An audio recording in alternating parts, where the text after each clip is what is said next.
Millions of despairing men, women, and little children, victims of a system that makes men torture and imprison innocent people. You cannot shake hands with a clenched fist. Produced by a nuclear exchange would be carried by wind and water and soil and seed to the far corners of the kingdom of God, the kingdom of heaven. That's one small step for man, one giant leap for mankind. We're not saying that planet Earth is coming to an end. We're saying that planet Earth is about to be refurbished, spaded under, and have another chance to serve as a garden for another civilization. Most of the people in here are just your reflections. They're your mistakes. 1776 will commence again if you try to take our firearms. 1 million of the planet's 8 million species are threatened. You are what you repeatedly do. Therefore, excellence ought to be a habit, not an act. Your lives and the credibility of the United Nations is at stake. Epstein didn't kill himself. The reason this is such an interesting time is not only because we're on the threshold of the end of this civilization. They're trying to take you out with bullshit. The experience of the past 2 years has proven beyond doubt that no nation can appease the Nazis. To those who can hear me, I say, do not despair. The misery that is now upon us is but the passing of greed, the bitterness of men who fear the way of human progress. The hate of men will pass, and dictators die, and the power they took from the people will return to the people. And so long as men die, liberty will never perish. In the language of the U.S. Department of Defense, these are unidentified aerial phenomena. Roswell's a very interesting place with a lot of people that would like to know what's going on. There is very compelling evidence that we may not be alone. This is the Garden of Doom.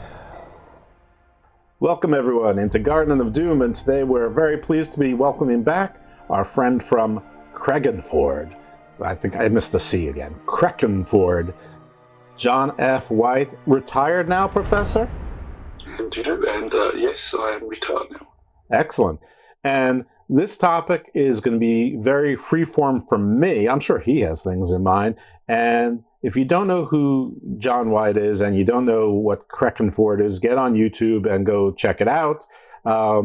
He is an expert on Indo-European mythologies and histories and linguistics and everything that goes with Indo-Europeans, which if you don't know what that is, you haven't listened to this show very much, and you certainly haven't listened to his. But basically the linguistic groups that sort of emerged maybe in the Fertile Crescent and more recently took, I guess, hold in the, maybe where the Ukrainian war is going on right now, but sort of like the delta between, Ukraine, India, and into the Iranian plateau and maybe a little bit westward. Anyway, that's his expertise, but it's sort of spread everywhere. But we're going to go through his pet peeves today, which I don't know what those are, but I have a feeling I know what some of them are. But first, let's say, hi, Jon, how are you? Well, Jeff, thank you. Hi, Jeff, and I am tip-top, and as you say, retired, so life is very good at the moment and very relaxed. That's excellent. And yeah, last time we spoke, you were in fact recovering from an injury. Now you are fully mended, so that's been better. So I think that's great. And you were not quite yet retired yet, so now you are. So that's also great. And you're putting out terrific content on Crecganford. And you've done some crossovers. I recently enjoyed one where it was sort of Vikings against samurai, sort of compare and contrast. And in the end, you guys sort of decided it really depended on what time that they were fighting and with what weapons they were fighting. I was surprised with one thing that nobody sort of mentioned, that the shield might be a pretty big advantage for a Viking over the samurai armor. I don't know how they do against an axe, but maybe one day I'll have the pleasure of speaking to Anthony, and we'll get into that a little bit. But Jon, first tell people a little bit about yourself. Do better than I did as to telling them who you are and what your expertise is. Okay, so Jon F White with the Crecganford YouTube channel. I've started my journey formerly by studying Anglo-Saxon and Old Norse literature, and since doing that, you discover that there are lots of similar stories, similar characters, and then expanding my horizons across Europe, and then the Indo-European landscape, and now across the world, studying mythology and the cosmogony of cultures and how they're all related, to try and find similarities and sources of these myths to see if we can uncover how our ancestors thought about the world and the cosmos tens of thousands of years ago. Yep, and as someone who's done that sort of on a junior basis and accidentally stumbled upon that mission with this show, which, one, it's not easy to do something accidentally, but it is an enormous topic and probably one that a lot of it is lost to history, and there's a lot of conjecture and not speculation, but hypotheses involved. Because there's a lot of people and a lot of time, and there wasn't a lot of writing during most of that time. Unless Graham Hancock is right, and then at some point we will find, a Rosetta Stone that tells us that blades of grass are, language or something. You're provoking me and my peeves already. I figured that the Graham Hancock, the ancient civilizations, might just be one of those peeves. I don't subscribe to it myself. I think it's fun to think about, but I would be more I'd more believe in gods or aliens than I would. I'd be more on Van again, or just a typical mythology than I would on the ancient civilizations. But we'll get into that when we get into that.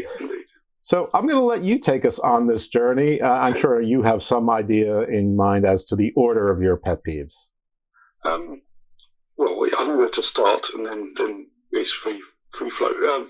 So I'll start by explaining what a myth is, because I think that's important context for people to understand why I get irked, as I would call it, about various things. And myths, most people consider to be stories, or stories that have some kind of truth attached to them, which is why they've been named a myth. And in a way, people are right, but they probably don't realise how right they are, because myths do hold truths, which is why they've been maintained throughout time, but they maintain a sacred truth, not necessarily a factual or historical truth. It's a sacred truth, and that means that myths tend to be about gods, about demigods, and about the cosmogony of a religious belief. And so myths are basically sacred stories from prehistory.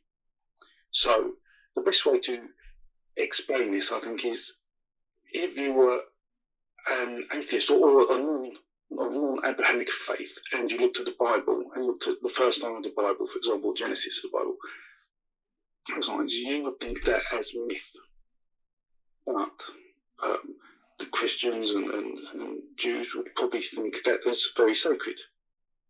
And that is it. And if you look at Islam and the Quran, incredibly sacred. That book's as sacred as Jesus is to Christians. It's, you can't. You feel like you can't say anything against it, because you have to give it respect. Mm-hmm. And therefore, when we talk about myths, we have to understand that people had religious beliefs and treated them as sacred, and so in a way, we need to treat them with respect. And to not do that is something that irks me. Although, I have to say, I'm not religious, but I'll come to that later. Whilst I do this, I'd like to support religions in a way so they can understand their beginnings and what made them them. But there's many aspects to religions I just cannot support. Sure. Which I've learned to my cost. Yeah. Religions have, they all the sects feel some reason to separate themselves from each other, even within religions, which somehow become more important than the root message.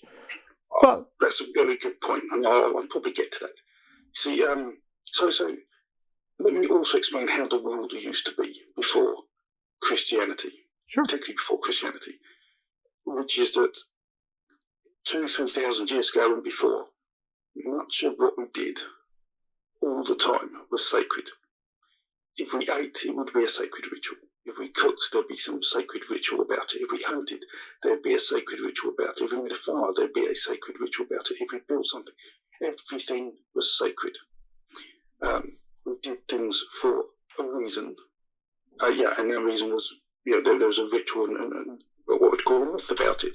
And what happened with the rules of Christianity is that they delegated that sacredness to the priests, to the clergy of the church, and so you all go to the church, sit down, and watch someone else be sacred. And I don't know if that's a good thing or a bad thing, but what that meant to society is that those things that were sacred, such as eating and cooking and making things, became secular, and so we have lost some of the value that we put in these things, and I think that is going to be a reflection of some of the things I get irked about. In fact, we used to feel that everything was linked to the cosmos, the universe. We did these things to help keep it in order. On all religions across the entire world, there was this, and we sort of lost that. And I guess I'll start off with the Christian faith, because I see lots of feedback suggesting I hate Christians. Okay, so I want to make it clear here that I do not. I raised my sons in a Christian church school. I brought up a Christian church school. There's nothing wrong with Christians today. They're lovely people, the average person on the street. However, I do have issues with how Christianity went through history and some of the things it did, such as erase a lot of sites. He literally went over some of the old Greek texts and erased them and wrote what I would call myth on them, sacred texts. But also organisations like the Roman Catholic Church then appeared, and I think has done some abhorrent things. Certainly in this century, the last 100 years alone, supporting things in wars from Rwanda to the Second World War, particularly its own clergy have done awful things. Even the Pope the other day, he made a slur against gays. It's an organisation that I think has lost an idea of what it's really meant to be. Its actions do not, to me, align with what it's meant to do, which is, in effect, promote Christianity and the good things about Christianity. Like love thy neighbour and so that the Roman Catholic Church irks me. That's number one. As did the efforts it made to promote Christianity over the last 2,000 years. So that's a big one to me. And I don't understand why people sort of support that then. And I think that comes down to our original discussion about sacredness. So, it's like you can't badmouth a religious organisation because it's sacred. You feel like it's hard to do. I know that people do protest, but that's a really we're in an odd situation, really. I don't know how younger people feel, but certainly my generation, there's a certain respect you have to give to religious organisations that made you feel you can't comment on them. And certainly trying to have a discussion with anyone with a theological background who has a relatively high position in such organisations is incredibly difficult. Mm-hmm. It's a challenge. So that's one thing. But what the other side of that coin is that those people don't feel they can belong to the Christian faith and prefer to belong to a more traditional religion and try to reconstruct those. They too have lost some of that understanding of sacredness and the meaning. So I want to have a fair shout to everybody, not just Christians. So, for example, I am familiar with a number of people in the community who call themselves heathens, who worship what you call Germanic gods, such as Thor and Odin and the like. And they too, they sort of, this sort of relates to what you were saying, that they sort of follow the religion for symbolic reasons because of what they think it stands for rather than what it actually is. So you don't see them doing animal sacrifice, which was a people will say, well, why? Well, and this is the hard thing. Can you support a religion that, if you reconstructed it properly, there'd be some sacrifices going on that, we consider that uncivil today. Yeah, and probably more importantly, we don't see them attacking and pillaging from the sea or waterways, which maybe at some point in Scandinavia made sense if you want to, to survive in Northern Europe or Russia, because you didn't have as many resources, and you see the rest of the world and you say, wait a minute, they do, and they're others, and we're not. So there are good. I don't want to pick up the paladin shield and defend Christianity. I don't think Christianity would want me to defend them either. But I think that we have a little bit of recency bias here. I mean, it's always sort of been, and always is a very relative term, but, in my studies of 4.5 years now, and whatever I was doing for the 51 years before that, probably mostly wasting time, it's always been saying always again, the people or the source that gave humans some sort of equivalency with the gods that was looked upon as bad. Prometheus was punished in the Greek, and in the Judaica, depending on which way it goes, Uriel or Azazel gave people art and farming and metallurgy. In the Masonic, it was Cain and Cain's line, Cain, of course, who killed his brother Abel. In some elements of the Bible, it was one of Noah's sons' lines who created all of that, and they were the disfavored ones. There always seems to be someone who, Atlantis, which I guess is to sort of a defense of science in the least sciencing way, is, those were the good ones who, the poet, the artist, the warrior, the doctor, the song from Donovan, the Viracocha. It's, in some ways, the ancient civilization myth is to say that this is good, but even in like Sumerian, it seems like everything came from, what was it? Enlil? Is Enlil the one, or was it Enki the one who? Yeah, that's quite different, because people were created as slaves for the gods back then. Right. As opposed to God creating people to keep them company. Yeah, but one of them gave people like farming and things. It's like always. Yes, you still had that. One betrayed the god when he flooded the world. That was the earliest Noah story.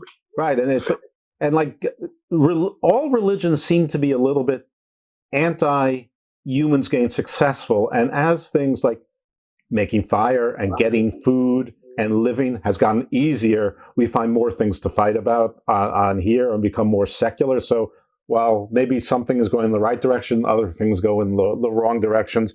I mean, things were probably more sacred because they were a whole lot more difficult. Even, childbirth up until 2 years ago, it's still difficult, I'm sure, but I'm not a woman, I don't know.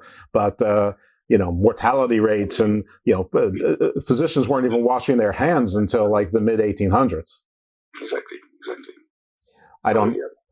So I'm going to say that, listen, I from 30,000 feet above and maybe 30,000 years as well, I sort of see like the things that Christianity to me has done is you've sort of taken the son usurping the position of the father a little bit more gently. It was like always intended to be.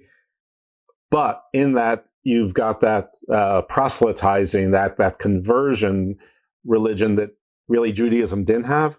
And then you go to the Quran and it starts to go a little bit backwards. I don't want to offend my Muslim friends, but Islam does mean submission, and it is very much a active conversion, must convert or either die, go to hell, or pay a large tax, which is always the loophole that tells me how serious something is. If you can pay your way out of it and just be a second-class citizen, how sacred is it really? Oh no, did I lose you? Tempted to sing songs whilst I wait. Actually, it won't, because it was nothing on your end was coming through. Maybe on the studio. Right, that's lucky escape for me then.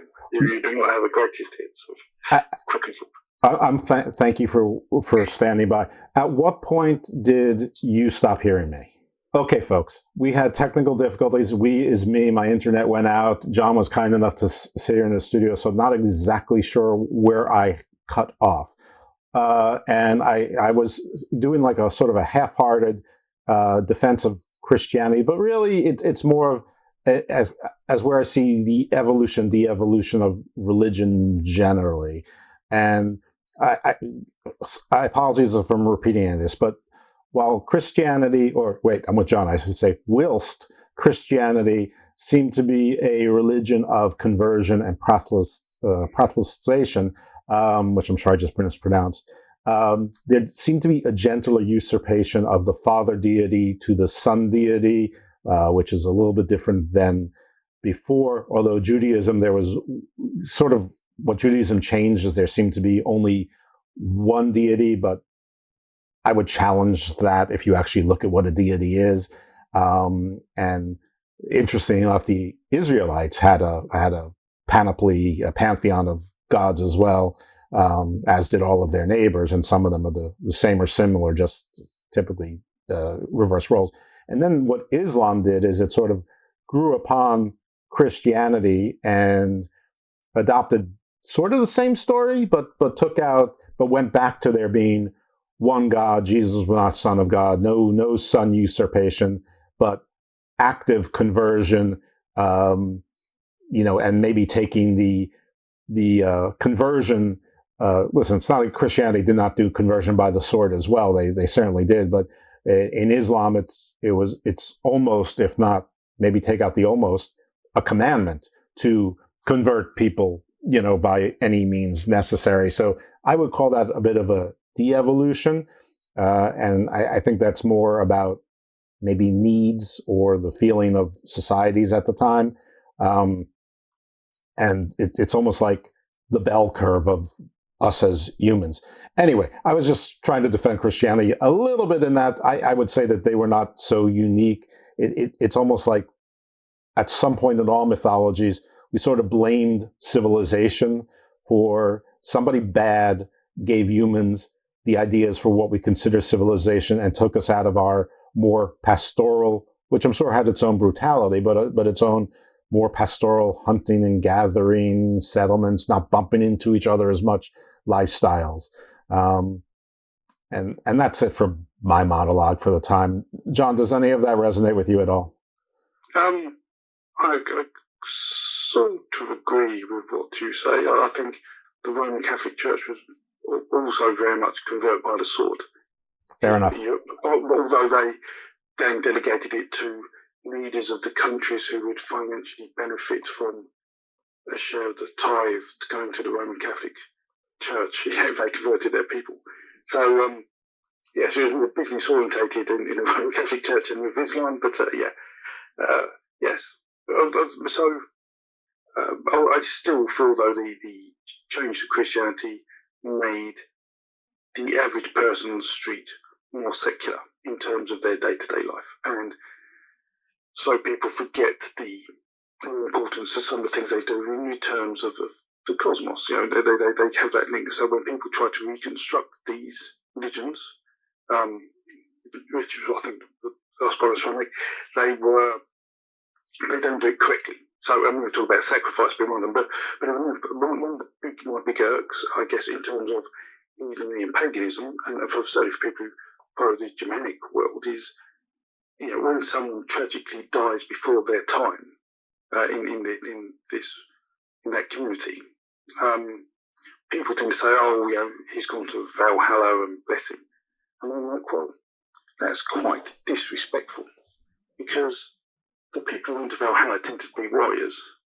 That you had to die in battle, and then you only got a 50-50 chance of going to Valhalla. So why are you saying that your friend who may have, I don't know, had a heart attack or got an over is going to Valhalla? He isn't. And to me, that's quite disrespectful.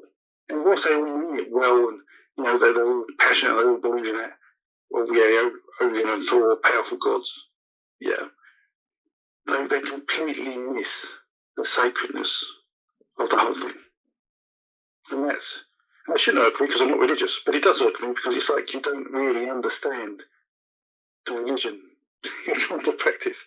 So that's a big irk, not getting that. And you can't replicate those traditional religions anymore, those rituals, because the rituals run into in effect, replay the myth. So when you sacrifice something, you are in effect recreating the creation myth. And you can't do that today, obviously, because it's not considered civil.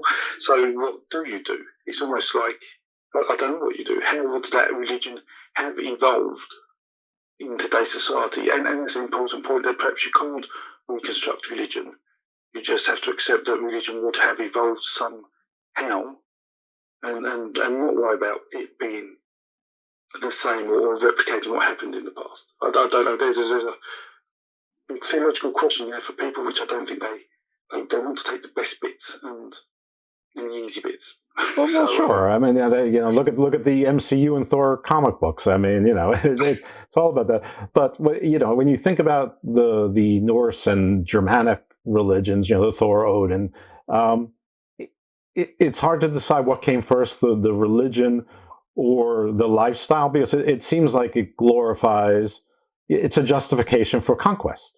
And I was talking to Mark Booth, and that show's already dropped. I know that because I dropped it yesterday. So obviously this show will drop afterwards. So it's one of those rare occasions where I can refer to a prior show recently and refer to it. And I was saying, and I think it was him that put the idea into my head. I'm pretty sure it was, but I didn't realize it until the second time I read the book, was that the story of Job and the story of Hercules are basically the same thing, except that Hercules is from the Greek, which is very much a Viking theory, that you must win in battle by any means necessary, sort of like Odysseus by trickery is okay.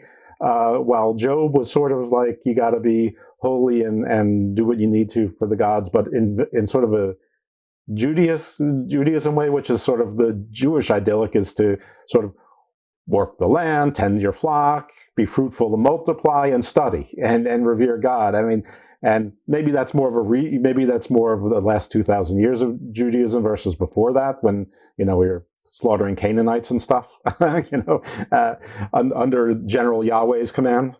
But I don't know. I don't know how I got lost in that. But I think sometimes the religious beliefs are retrofitted to what the reality on the ground already is. Yes, absolutely. Yeah, religion is man-made and it follows men's needs.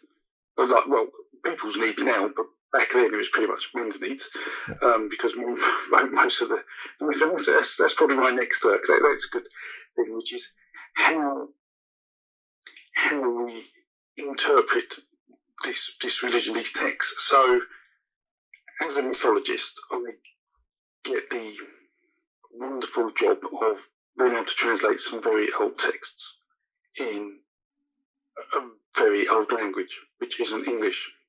And this leaves me with a problem, because one, I can translate the text literally, but then I may lose some of the sort of narrative, the underlying narrative, what it really meant, because people use metaphors and similes and turns of phrase, and words mean different things than they do today in those. And so we end up with, the textual reading isn't necessarily what was meant, which is why you have 1,000 different versions of the Bible today. And it's like, which one's right?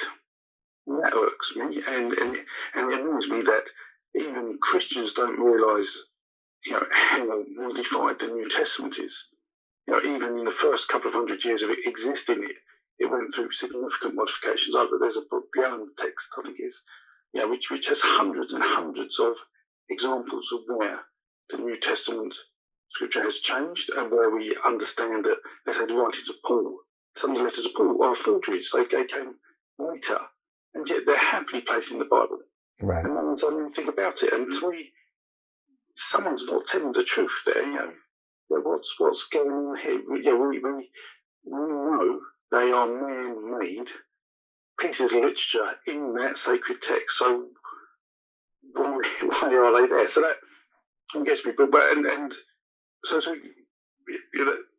we'll talk about many examples of there. But I'm not here to mention 500 things that are wrong with the New Testament.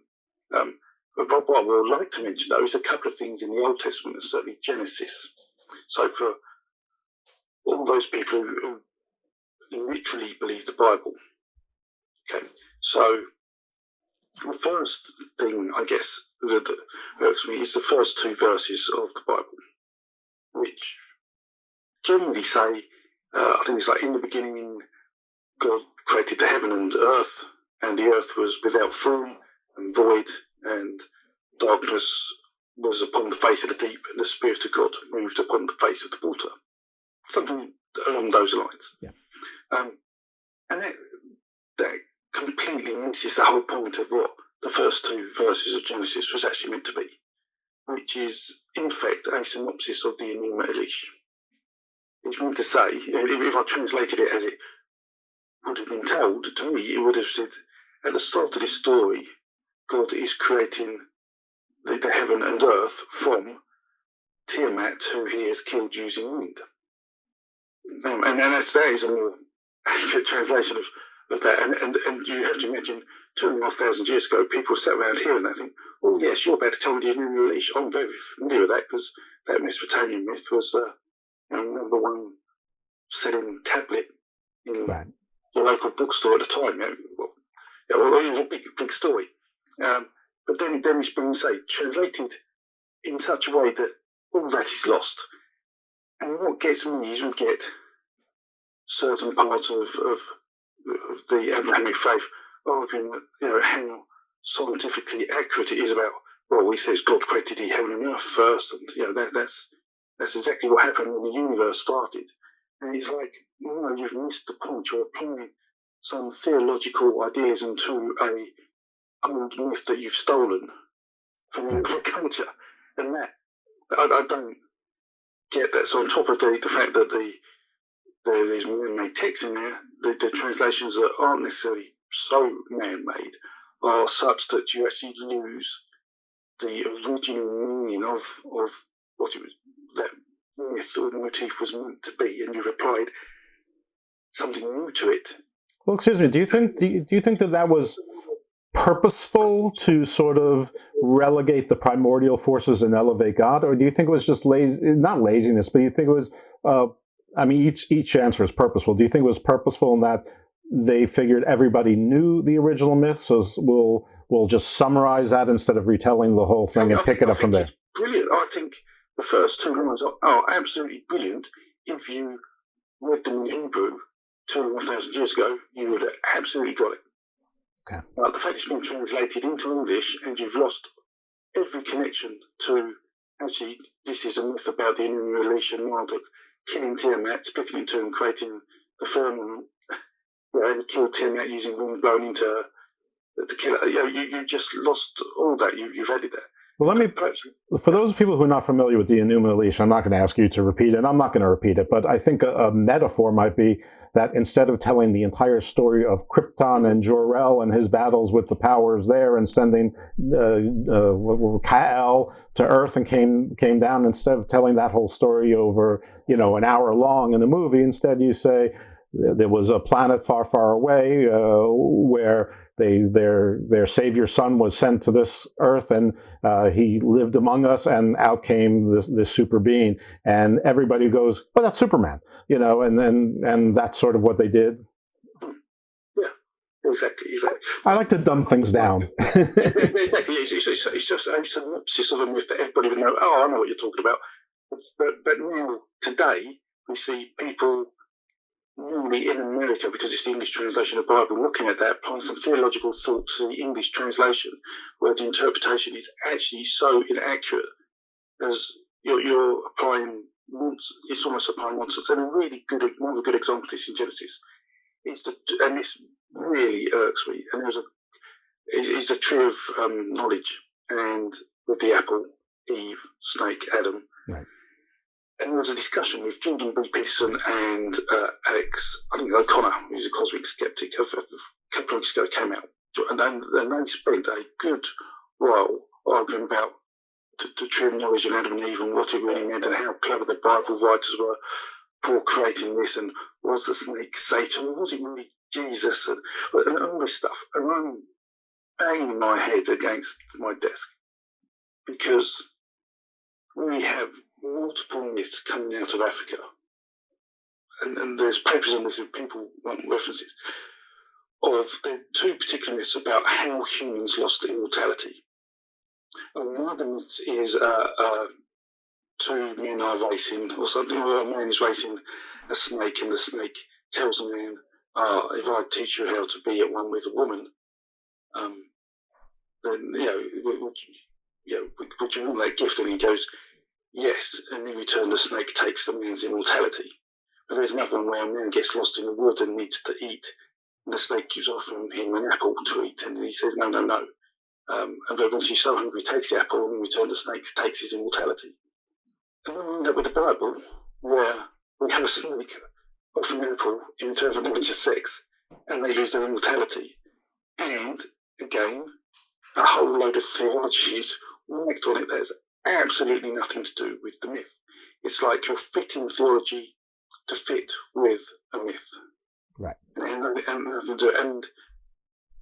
don't know where this kind of argument fits in the discussions all these people are having, but it's like everybody's missing the point. You're assuming the Bible text is accurate and then discussing it rather than saying, actually, where did that text come from? Because it wasn't God coming down and telling Moses or something like that. It was the Genesis, the first probably 7 chapters of Genesis is a best of mythology from 3,000, 4,000 years ago. And it's a brilliant, I mean, I as a literature, I love it. I think it's brilliant. But what irks me is the theological application things on top of it. And another sort of takeaway from that is there are at least 4 creation myths in the Bible. 4 creation myths. No one questions it. You're happy with the human release at the beginning. You're happy with God creating man from clay. You're happy with God just creating man out of nothing. And then you've got Job, where he talks about slaying the serpent, which is sort of another creation myth. So you've got 4 creation myths in the Bible. And that seems to be fine. Yeah. And it's like, well, and I know and people could argue, well, it's just stories to tell you things, but there are some people who literally believe the Bible. Well, also, I mean, here's one of my pet peeves, okay, and I know this is your pet peeves, but in that story, the idyllic seems to be that man could live forever, but not know anything. They couldn't get to the tree of knowledge, but you could have the tree of... So you could be immortal, but you'd be a dumbass, basically. And again, that seems to be almost like an echoing of hearkening for a similar time, maybe a more patriarchal time. I'm not sure how. Maybe I'm deep. Where man, being the physical strong one, got to rule more things. Though there's a lot of evidence that in the older past, the women were more co-equal, and I know that there's a lot of feminist movements who believe that as well. And Lilith has become sort of a feminist icon. This, that, and the other thing. And there's a lot to that. I see that too. But I mean, it's always bothered me that it was okay for man to be immortal, but you had to be stupid. I mean, that was the equivalent. You couldn't possibly eat from the tree of knowledge, but you could live forever. I mean, which I guess is again subjugation or submission. Prometheus was defied. Was defied again, and this time it was by a snake who over time has become the devil or Satan. And I a million times I've talked about where Satan didn't mean Satan, even in the Old Testament. He only turned up after Cyrus the Great came along, and the people thought, judgment, that sounds quite interesting.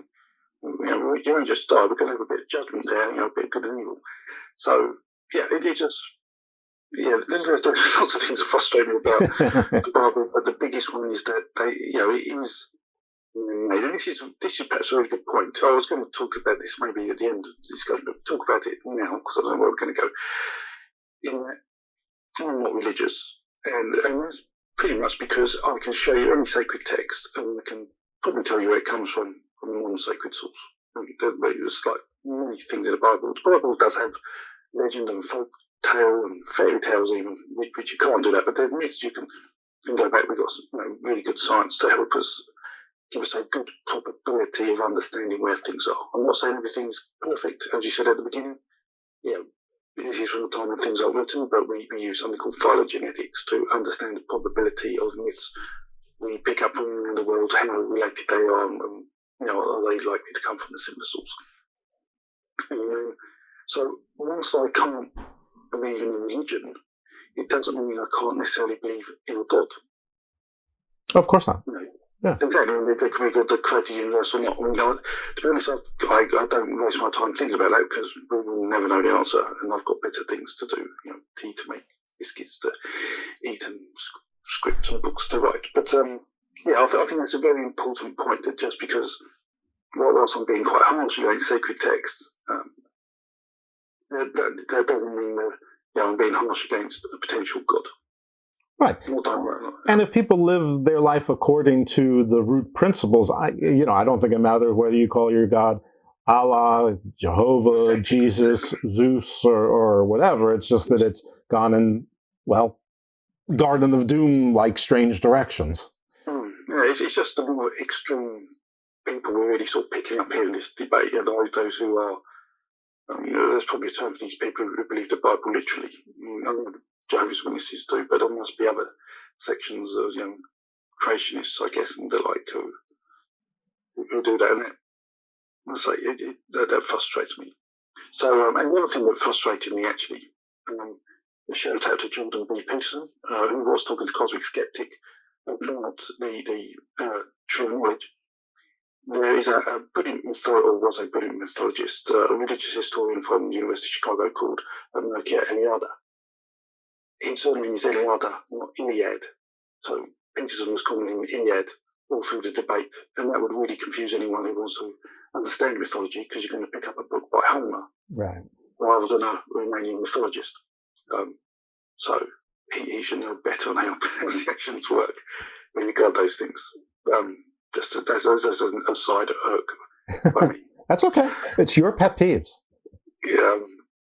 So where can we get? Let's talk about pseudoscience. That's a pet peeve. So Graham Hancock, and we mentioned earlier, that's one. In fact, he's now just been signed up for a second season on Netflix of his acclaimed documentary series. I don't know what they want to call it, but a pseudoscience series, from my point of view, about the ancient past.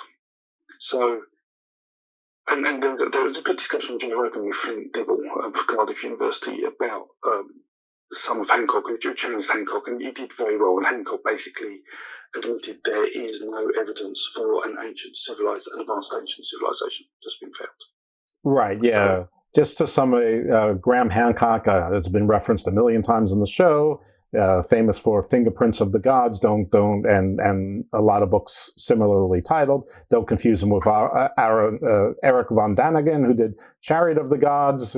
Basically, the difference between them is Von Daniken thinks that it was aliens who gave us everything. Hancock thinks that don't sell humans short. We had prior, Atlantis wasn't just one place. There was a bunch of civilizations, high technology. We just haven't found the evidence yet, figured it out. And, we were using natural energy, and Tesla was on it. And, well, I don't know if Hancock says that, but, that's how we built the pyramids, with teleportation and sort of magnetic or, sound resonance energy. And anyway, it's, these are both sort of cottage industries, and Flint Dibble is a, I guess what you would call a traditional anthropologist, archaeologist. And, archaeologist, yes. I think he teaches at the University of Cardiff and Wales. Right, and Hancock, to his credit, agreed to a debate, and they had a debate, and you can go, it's publicly available, so you can go take a listen to it to yourself. By the way, they've both been invited to the show. Both of them have not responded because both of them are too big a deal to be on the show, and I accept that, but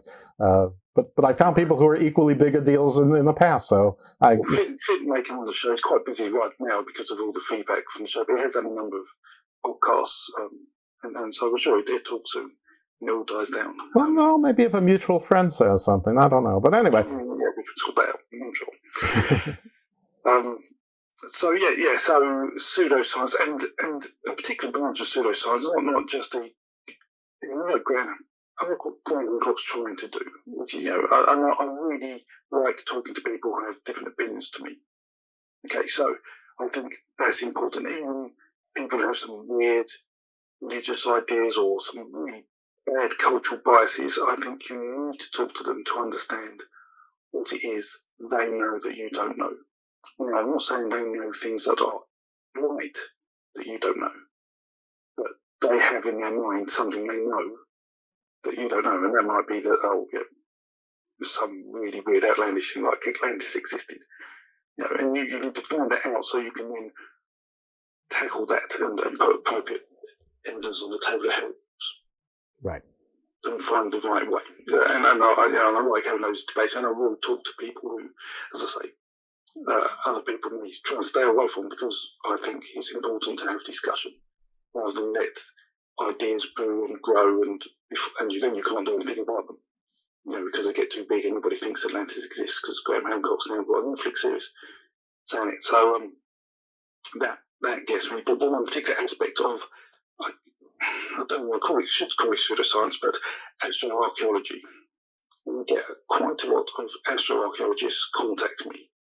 And many of them have published papers, and many of them have done lectures and events, conferences, talked about stars and how they've influenced mythology. But I really struggle because much of the evidence is circumstantial, I find. And just the next video is coming out is discussing this. So there is a astroarchaeologist, I don't know, that's a formal title in France, who says that the Lascaux caves in France, which is one of the oldest caves with cave paintings in from Homo sapiens, which is about 17,000 years old.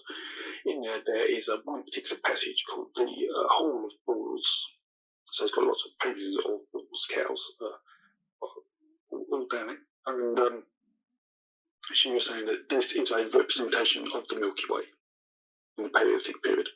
And so what I can do, and what others have done, is we've taken myths about the Milky Way and traced them back, and we can trace them back to Africa, the dispersal of Africa 70,000 years ago. And we can show that between then and 70,000 years ago, there was absolutely no association of the Milky Way with animals. Okay. There was either a river of milk or something, or dead souls going into heaven. Yeah. That was pretty much it. It's one of those two things. So yeah, and I've done that just to prove that we do have tangible evidence we can put science against, and data and test and retest to show that what we do as mythologists does actually have some solid academic credibility, because there's a lot of people who don't know how you can launch a myth and it's how real it is, and so this is what we do. So those aspects of science, whilst I think it's useful to have discussions, and they pray for interesting ideas and exciting ideas, which is why they're very popular. People like Graham Hancock, I'm sure, sells thousands and thousands of books, and so he's got TV shows doing very well. He's a brilliant storyteller, but he does embellish the truth. I mean, the story of Atlantis, where he talks about Solon going to Egypt and looking at a tomb and things like that story gets so embellished, because there's no way that I can find, talking about how Solon has this discussion and, with a priest in the pyramid of Egypt. It's all put together. In fact, I think Herodotus only mentions in one line, like Solon went to Egypt on his travels elsewhere. I mean, there's some other texts, but they tend to be written later. So you have to be very careful when you see something that purposeful like that. Be sure to make or understand the source of that information, the primary source of information. That's right. He also takes a lot of things and says this is evidence of Atlantis, when, I mean, it's all, pretty soon Atlantis is going to be a continent that takes up the entire Atlantic and Caribbean. I mean, which we know isn't the case, because there's a whole mid-Atlantic ridge there, which has been discovered, and the tectonic plates meet there. There's an entire volcanic line and mountain range there. So it couldn't have been one continent that enormous.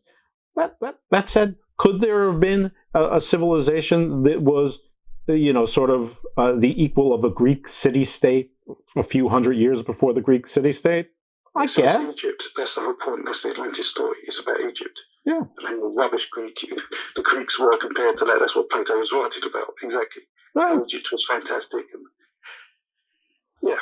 Yeah, I mean, just like when the Europeans came to the Americas, let's forget about all the bad things that happened as a result and during, but the technology was hundreds of years, if not 1,000 years ahead. That's the difference. It's not evidence of some, and I mean, a lot of the literature on Atlantis from what we now call ancient times is very sparse and from different times. So it's like the Arthurian tales where somebody took Atlantis and built on it. The Arthurian tales at some point become French. All of a sudden there's Lancelot, and all of a sudden, there's Parsifal, and there's these. They're not all one story, but people try to make them all one story, and it's very tempting. But to make it one story and call it history, Excalibur was not history. It's a fun movie, or at least it was a fun movie when I was a teenager. I don't know if it still is. Yeah, I do occasionally, every few years, bring it out. I do love the British actors in it. Oh yeah, I love that Liam Neeson's in there and Patrick Stewart's in there. I'm like, oh my goodness, everyone. As marvelous, absolutely marvelous. The only one who went on to nothing is Arthur. I mean, I don't think anyone ever saw the guy. Again, he was a bad actor though. He showed his age a bit in production, but it was a great version of the tales. But there's great analogies to Atlantis, is how it's been built on and built on and built on. It's become this epic. People know the final edited, mashed up compilation of stories version. Very few people know the actual original version, which is next to nothing. Right, and everyone's excited that there were elephants and hippopotamus. There were elephants and hippopotamus everywhere. I mean, at least in where people could live at the time. It's just they either died out from some sort of natural calamity, and or some combination of humans hunting them out of existence. And then it's not some miracle or something noteworthy that elephants and hippos were in Atlantis. Big deal. They were again. Exactly. So how do you see them in Africa? Yeah. Funny enough, in Egypt, perhaps. Who knows? Right. So yeah, that's another those sort of pseudosciences, and to maybe very similar to that is I don't mind being challenged. I'm quite happy to be challenged by people, find they're civil about it. Mm-hmm. But I do get irked by people who challenge not just what I do, but mythology by looking at individual items and taking them out of context. I mean, much of what we do, the evidence is gathered because there's a whole heap of evidence around it, geographically and over time, that we can use to help reconstruct things. And I often see people arguing about, this word doesn't mean that, or this god's name doesn't mean that. And taking individual items and look at them under a microscope, where actually you need to step back and understand we have tools like phylogenetics that show, let's say a god's name is across a whole landscape of thousands and thousands of miles through thousands of years. And so looking at it in one culture at one point in time doesn't do it. And that's the other irk, is that people will say, let's say I followed the Germanic gods, whatever, and I've read the Poetic Edda. That was written in the 1300s, so 700 years ago. It's referring to a time 500 years before that. Mm-hmm. So who knows what's changed and has been edited. And much of what people want to believe happened 500 years before that. Right. So it's people sort of forget, if you're talking about a culture, you have to be really specific about where and when you're referring to that culture, because things change so much. I mean, every religion changes over time, over 1,000 years, over even a few hundred years, religions can change immensely. So when people refer to say, I like this or dislike that, in terms of religious history and mythology, you really need to be specific. Absolutely. Otherwise, it just shows you don't really necessarily understand the scope of the data you're looking at. So that's another sort of work I have. So if people challenge me, please do, but please ensure you consider the whole pot of data and not just one or 2 points. So that's quite important. So other irks on your pseudoscience type stuff is horoscopes and tarot cards and all the such wonders and psychics. So really old, I guess you call it old, but I was semi-professional at it. Was a magician. I used to be a magician. So once I did a bit of sleight of hand, I did what was called mind reading, mentalism they called it in the trade, where you could pretend to read minds, but really you've already predetermined what someone's going to pick, or there's a way of determining what they've done. And so seeing psychics annoys me. I mean, I don't believe in ghosts. They just can't exist in my way. Otherwise, the world would be full of millions of ghosts, and maybe even ghosts of dinosaurs and pets and all sorts. It would be just overly crowded, the spiritual world. But people who make money off saying they can speak to someone's now deceased, I think, again, is quite abhorrent. I have never seen any evidence that anyone can do any of that.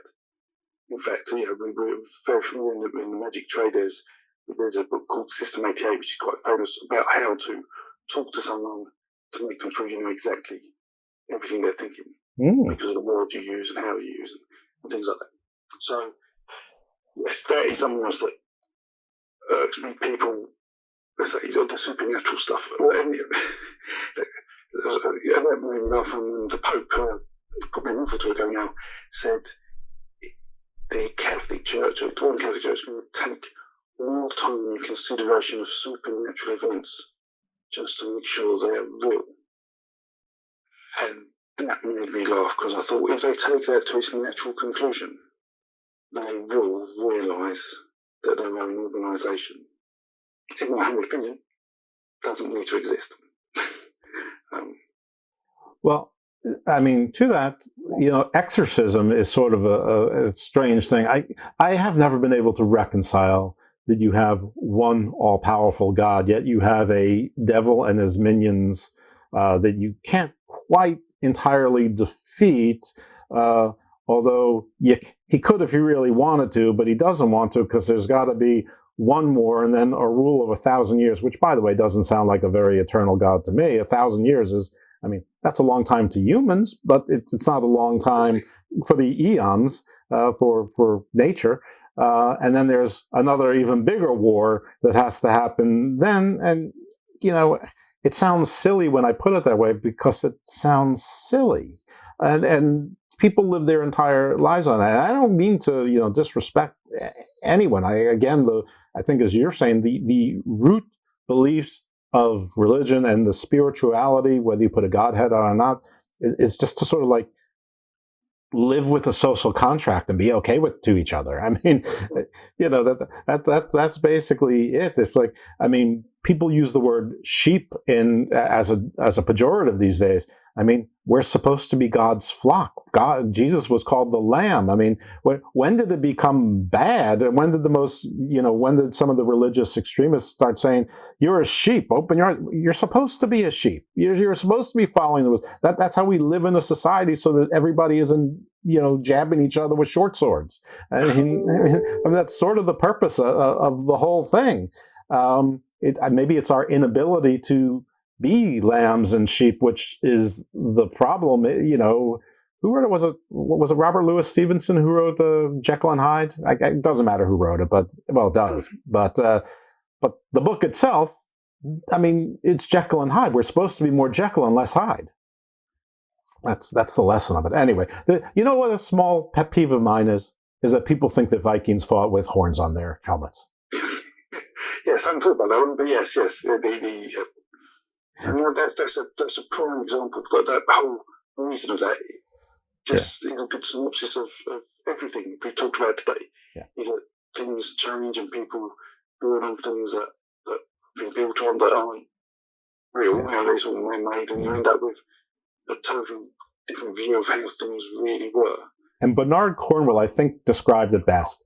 They, of course, did not fight with horns on their head, because they fought in a shield wall and with axes. And what would you do if you had horns on your helmet? You would take your axe, the curved part, and put it on the horn and pull the guy's head down, and then where the head goes, the body goes, and their whole neck is exposed, and then your neighbor with his spear would, stab them in the neck or cut them with the axe, and Yeah, and the battle, it's idiotic. And as soon as I read them, like, yeah, it is idiotic. And people did used to have horns on helmets with horns. That was a big thing, 4,000 years ago. Yeah. Everyone around Indo-Europeans, horned helmets were simple. They were weird horns. They were really tall cone helmets and really elaborate horns. There's some strange things going on.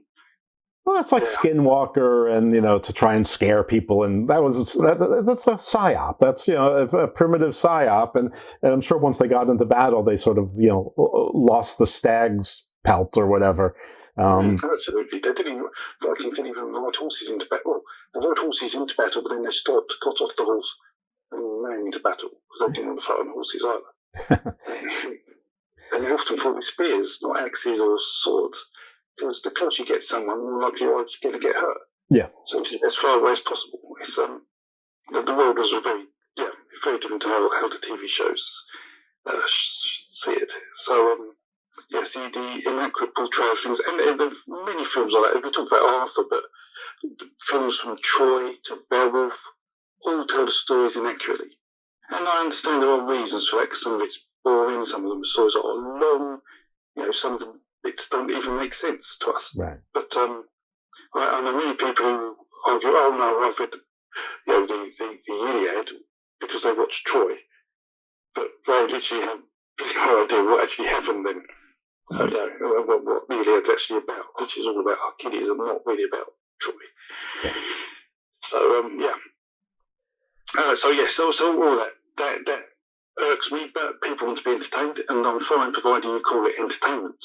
Which actually brings me up to probably the last point, but a very serious point about all of this, and particularly with the people who are of the older traditional religions, so people who follow the Germanic gods, because this is where I see this most, because they tend to have a bias towards the right and racism, call it what it is, and I don't get that. It really annoys me. I talk about mythology, and I don't think I ever talk about skin colour. There's no point. It has no influence on the myth being told. There's no point. I'll get some weird comments from both sides of the spectrum about where I must be extreme left or extreme right because I'm not mentioning these things. But there's two examples recently which just show how ridiculous things are. One was about Rapunzel. And Netflix were potentially doing a Rapunzel show, and it had a lady of Indian heritage as Rapunzel. And some of these groups, I saw someone there saying, "How dare they? This is an Indo-European folktale. How dare they do this?" To which I pointed out the Indo in Indo-European doesn't mean India, Yeah. I said, oh no, it's actually a European folktale where it goes back to Italy in the 18th century. I was like, well, no, because it's actually told in Persia 1,000 years ago. But you see, that people grab hold of a narrative and they shout it out, and this is the job of much culture that's on the internet today. A vocal minority can come across, but perhaps the most ridiculous example of this was with The Little Mermaid. So probably a year or two ago, Little Mermaid came on Netflix, and she wasn't white. She had the dark skin colour. I didn't see it. I don't know. But there were people arguing, oh, the Little Mermaid should be white. And I'm like, well, it's a fairy tale, so no one should really care. Right. Two, you're not worried that half a body in a fish. You're worried about that half a body there's a human. You're taking that seriously. She's got a fish's tail, for Christ's sake. Right, the mermaid part isn't the problem. It's like, and that really irks me, the stupidity there. It's completely the bias, so overrides sensibility, and the things irks me, but the absolutely is showing such a form. It makes me worry for the human race at times. Right. Well, outrage for outrage's sake is silly, and you've given us some really good examples. I mean, first of all, we know what sea mammals look like. They look like whales and dolphins and porpoises, and then and occasionally like an otter or a seal. With none of those things. None of our skin colors are particularly adapted towards evolutionary survival underwater. Also having a nose and a mouth, and the way we have them, those are other little problems as well. But and this is a very different show. Diversity for the sake of diversity, which changes the canon of a fictional property, I understand. Like, no one seems to be outraged about this, but me. I'm not outraged about this, but it's annoying that in this new House of Dragon that one part of the Targaryens is black, which normally I don't care what color elves or dwarves or whatever are in the new Lord of the Rings show, which I've never seen, but I don't care anyway. Or with the color of the Little Mermaid. Couldn't care less. Rapunzel being told in different parts of the world, being, that all makes perfect sense to me. I think every story can be told everywhere with every kind of people, or if you want to mix it up, that's fine. But the Targaryens are famously inbred with pale white skin and silver hair. So it doesn't make sense, the entire line of their... Now, maybe they'll get to making it make sense. Maybe.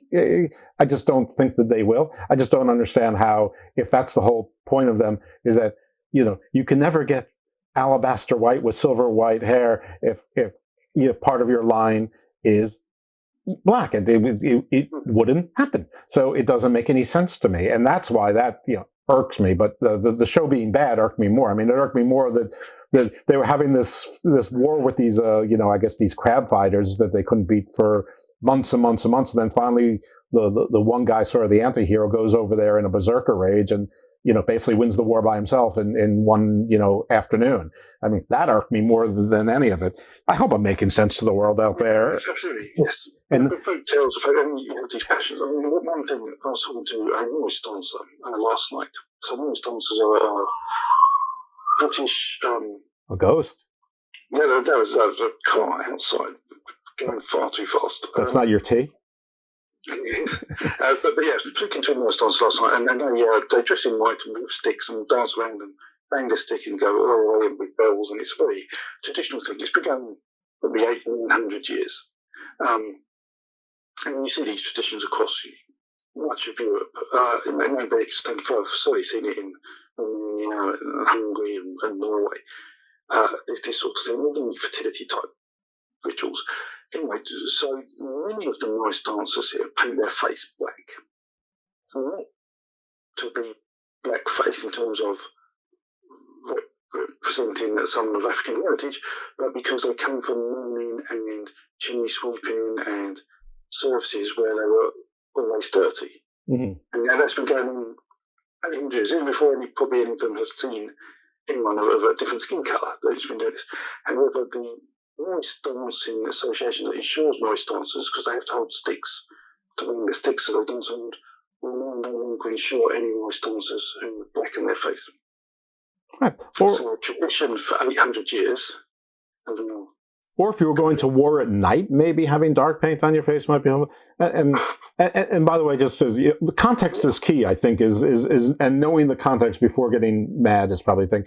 And by the way, if in Black Panther or Black Panther 2, one of the tribes of Wakanda was a white tribe, that would be equally outrageous because it makes no darn sense. I mean, it would make more sense for it to be a blue tribe of Cree, which, by the way, they've made the Cree multi skin colored in the movies, which I suppose is okay, because why wouldn't you have more than one skin color on alien worlds? But me growing up, the Kree were all blue. I mean, that was, the Kree were blue, the Skrulls were green.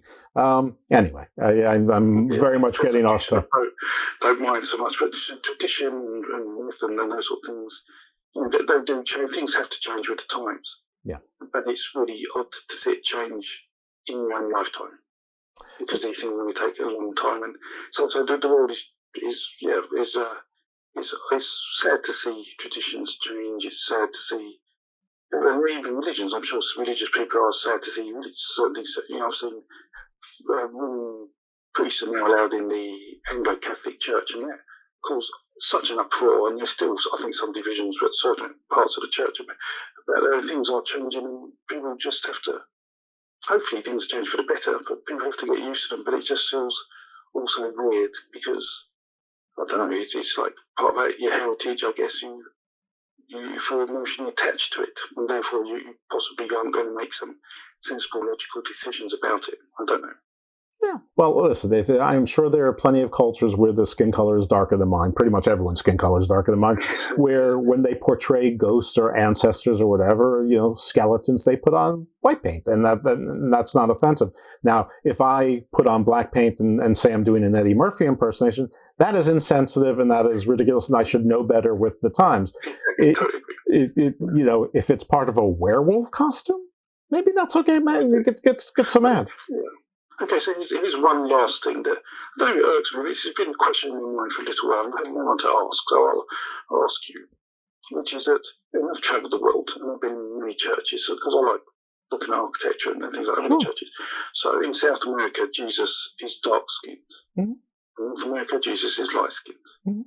So is the Roman Catholic churches again? Is it that the Roman Catholic Church thinks their congregations are racist and so they have to have Jesus to cover the congregation? Or is what's going on there? I don't understand. Why is not Jesus looking like a Near Eastern God? I mean, one Near Eastern is interesting because at the time that Jesus was born, there were Romans, there were Greeks, there were Turks, there were Persians, there were Africans, there were Egyptians, and other Semitics, which is part of a conflict going on right now. So Jesus, biological, real, historical Jesus, could have been any number of colors or skin colors, but I guess it's the whole God made man in his image kind of thing. So you want to see your image. I prefer to take a cop out, and that is that God would have the power to appear to you however you're most comfortable seeing the appearance of God. It doesn't have to be looking upon this face of fear and fire, and you can't possibly look on the terrible awesomeness of it. Your eyes would burn. Very clever answer. It is a cop-out. It is a cop-out. Very clever answer. It's indeed a cop-out. I'd like to see an official statement when the church does that, because that would really interest me on why. Well, you'd have to figure out which is the church. When you say a church, I'm sure you mean the Roman Catholic Church. But there's... Okay, I'll speak here because it's the Roman Catholic Church. You often go and you see differences. Yeah. I'm going to go with my cop-out, and my cop-out is also that I don't speak for any church, let alone the church. So that's my. It happens to be a factual cop-out. But yes, all I want is just for people to realise, that we're all humans and we should be happy and try and live together in peace and harmony, for a better word. Within mythology, there's too much conflict and hate between cultures, and I understand the reasons for it thousands of years ago, but nowadays there's just no need. Right. And if you are the madman that lives in the desert, or the hermit that lives on the mountain that can't live with other people, be the madman that lives in the desert or on the mountain. Leave everyone else alone. I stay in as much as possible for exactly those reasons. So, I guess live your stereotype if that's you. Jon, thank you so much for being with us again. Thank you for your patience during the technical difficulties. I hope that we edit it properly to get most, if not all of that out seamlessly. There'll probably be a little bit of boobery there or that, but this is, again, this is a hobbyist show. And once again, tell folks where they can find you and support you. So, Crecganford, Jon F White at Crecganford, and something come up in Google or whatever search engine. Others are available, and then just follow, and like I am quite responsive to comments, finding they're constructive. So if you have questions about myth or religious history, feel free to put something down, and if I see it, I will respond. Listen, he came on this show, so there you go. Obviously, he's a responsive man. I thank you again. Thank you all for listening. Check out his stuff. Check out my stuff. Give us all ratings and reviews. And most importantly, get a cup of tea, sit down, and see him in Crecganford, and you'll hear from us maybe midweek with the Garden Views. You never know. But if not, definitely next week in Garden of Doom. Dude, perfect. Yes. Why are you talking like that? Recording a lit video, bro. Song about pet peeves, bro. That's interesting. My number one pet peeve is people overusing bro and bra. I hear you, bro. But pet peeves have been making my life a grind, bro. You're actually grinding on my nerves. Like, right now.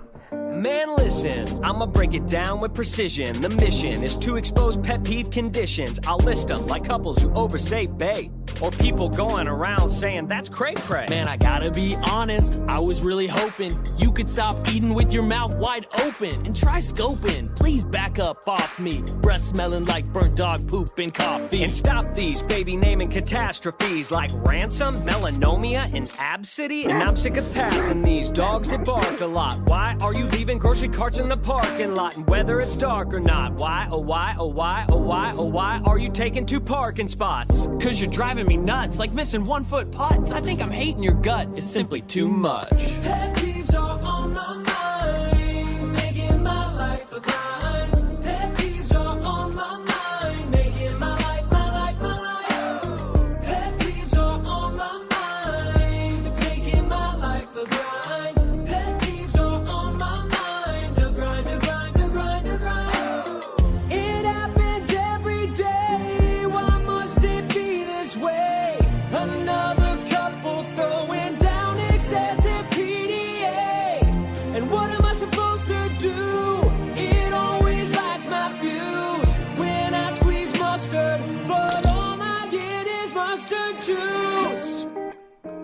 You know what really grinds my gears when someone's watching a movie and the other guy's like not paying attention and then he asks like a million questions. Dude, you do that. What? Yes, No, you I don't. do. Bro. Dude, perfect. Listen up. It will be worth it. I can't stand it when pet peeves surface, like opening a cereal bag and it explodes, or no toilet paper over by the commode, Or someone breaking the code of eating food off my plate. They didn't order no fries, but all of mine they ate. I can't stand human zombies in a trance with their phone. I can't stand human beings wearing too much cologne. I can't stand close talkers, people all in my face. Are people talking in a movie? This is such a disgrace. Are people acting like clowns loud, talking their phone? I want to get up in their face and say I do not condone. I hate sign-stealing cheaters. One-up storytellers. Constant interrupters. B.O. body smellers.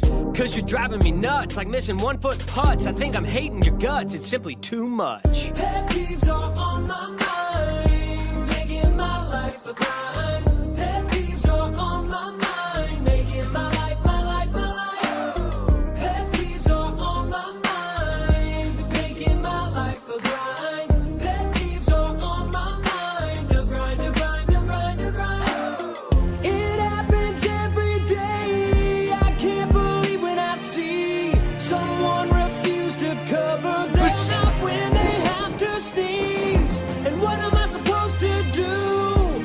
How am I supposed to breathe when someone says supposedly instead of supposedly? Oh, another one of my pet peeves is when you go to a restaurant and the waiter like insists on not writing the order down, like he's from Harvard and trying to showboat, and then he gets the whole thing wrong. Yeah, totally. Pet peeves are on my mind, making my life a grind. Pet peeves are on my mind, making my life, my life, my life. Pet peeves are on my mind, making my life a grind. Pet peeves are on my mind, a grind, a grind, a grind, a grind. Just thought of my biggest pet peeve. People that think they can sing but they can't. Oh, dude. How bad is that? Oh, they're oblivious. They don't know how bad they are. No idea. It's like plan B. I can't do this. I guess I'll be a singer on YouTube.